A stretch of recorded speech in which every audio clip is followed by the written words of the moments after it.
প্রিয় বন্ধুরা, আমরা ইতিমধ্যে জানতে পেরেছি যে বৈষম্য বিরোধী আন্দোলনের যে সহযোগী সংগঠন বলতে পারি বা ভ্রাতৃপ্রতিম সংগঠন বলতে পারি নাগরিক কমিটিকে, এই জাতীয় নাগরিক কমিটির সভাপতি তিনি আমাদেরকে জানিয়েছেন যে 2-3 মাসের মধ্যেই জাতীয় নাগরিক কমিটি এবং বৈষম্য বিরোধী ছাত্র আন্দোলনের সমন্বয়ে একটি নতুন রাজনৈতিক দলের বন্দোবস্ত করা হবে। তো এখন বিষয়টা হচ্ছে, এই নতুন রাজনৈতিক দলকে আপনি কি হিসেবে কোন নজরে দেখবেন? এটা কিংস পার্টি হচ্ছে না কি হচ্ছে? মন চাইলেই একটা কয়েকজন লোক মিলে একটা রাজনৈতিক দল গঠন করে ফেলতে পারে। আমাদের দেশে তো সেই ট্রেন্ড চালু হয়েছে। এই যে বৈষম্য বিরোধী ছাত্র আন্দোলন, এই আন্দোলনে প্রত্যেকটি ছাত্র, এমনকি আমি ইভেন এখানে বলতে চাচ্ছি ছাত্র লীগেরও, আওয়ামী পরিবারেরও অনেক ছাত্র তখনকার পরিবেশ অনুযায়ী, তখনকার পরিবেশের উপর ঘৃণা এনে তখন এই বৈষম্য বিরোধী ছাত্র আন্দোলনে যোগ দিয়েছিল। কিন্তু আগস্টে পর আজ ডিসেম্বর মাস, এই ডিসেম্বরে এই শীতে ঘরে বসে খাঁটি পাটালি চাচ্ছেন? তাহলে যোগাযোগ করুন ছাত্রনেতা নাফিজ হাসান ফাহিমের সাথে, যিনি জাতীয় ছাত্র সমাজ মাগুরা জেলা শাখা যুগ্ম আহ্বায়ক।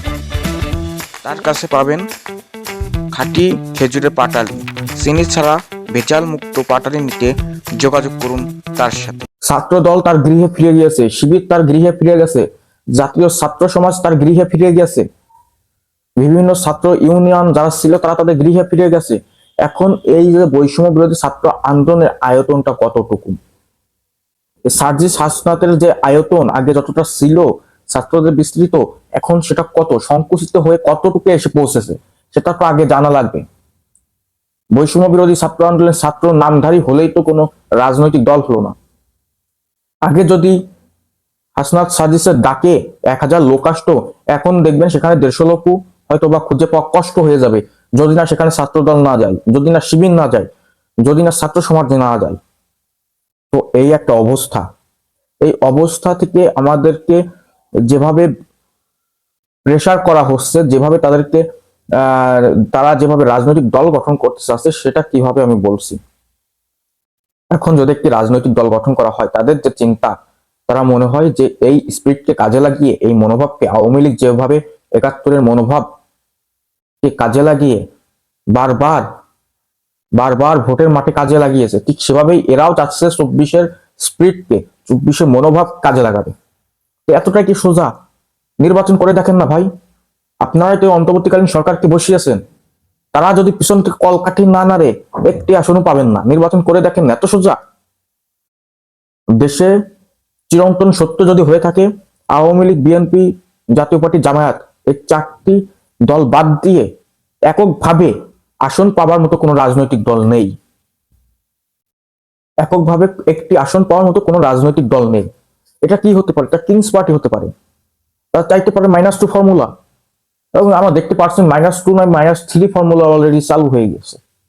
আওয়ামী লীগ তো তাদের কৃতকর্মের জন্য এমনিতেই মাইনাসের খাতায়, জাতীয় পার্টিকে মাইনাসের পরিকল্পনা চলছে, এবং বিএনপিও দেখবেন বিভিন্ন জায়গায় সংঘাতে লিপ্ত হচ্ছে এই বৈষম্য বিরোধী ছাত্র আন্দোলনের সাথে, তাদের বনিমানা না হওয়ার জন্য, এই নাগরিক কমিটির সাথে। তো এই কি আমাদের অবস্থা? এর থেকে আমাদের বেরিয়ে আসার উপায় কি? এর থেকে বেরিয়ে আসার উপায় হচ্ছে আমাদেরকে লোভ লালসা থেকে দূরে থাকতে হবে। আমরা যে মনোভাবকে কাজে লাগিয়ে এই ছাত্র আন্দোলন করেছিলাম, সেটা পূরণ হয়নি। আজ অতীব দুঃখের সঙ্গে বলতে হচ্ছে, একজন ছাত্র যাকে কিনা এই 3 মাস আগেও দেখেছি তার পরিবারের অবস্থা কি, তার বাবা ছিল কৃষক, খেতে খামার কাজ না করে তার বাড়িতে ভাত জুটতো না, সে বৈষম্য বিরোধী ছাত্র আন্দোলনের সমন্বয়ক হয়েছে। সমন্বয়ক হওয়ার পরে এক উপদেষ্টার, আমি নাম স্পেসিফিক ভাবে নাম উল্লেখ করবো না, এক উপদেষ্টার তিনি, সেই উপদেষ্টার তিনি প্রিয় হয়েছে। প্রিয় হওয়ার পরে আজ সে একটি জেলার শুরু থেকে শেষ পর্যন্ত তার নামে ব্যানারিং, তার নামে ব্যানার, পোস্টার, ফেস্টুন, এই 16 ডিসেম্বর মহান বিজয় দিবস উপলক্ষে যে ব্যানার ফেস্টুন করতে 8-10 লাখ টাকা খরচ হয়। কিভাবে রে ভাই? 3 মাসের মধ্যে আপনি কি এমন চাকরি পেলেন, কি এমন আপনার অর্থের যোগান হলো যে 8-10 লাখ টাকা আপনি শুধু ব্যানারই করছেন? এর উত্তর কে দিবে? এর উত্তর আমাদেরকে খুঁজতে হবে, কারণ আমরা যাদের পিছনে থেকে এই আন্দোলনে ছিলাম, তারাও কোনো ধোয়া তুলসী পাতা নয়, তারাও কোনো ধোয়া তুলসী পাতা নয়। কৃষ্ণ করলে লীলা খেলা, আমি করলে দোষ। অবস্থাটা হয়ে গেছে কি, এরা করলে লীলা খেলা, কিন্তু যদি আওয়ামী লীগ করতে এভাবে টাকা পয়সা করেছে, তাদের দোষ হয়ে গেছে। বিএনপি আগামীকাল করুক, বিএনপি দোষ হয়ে যাবে। তারপরের দিন আগামী পরশু জাতীয় পার্টি করুক, জাতীয় পার্টি দোষ হয়ে যাবে।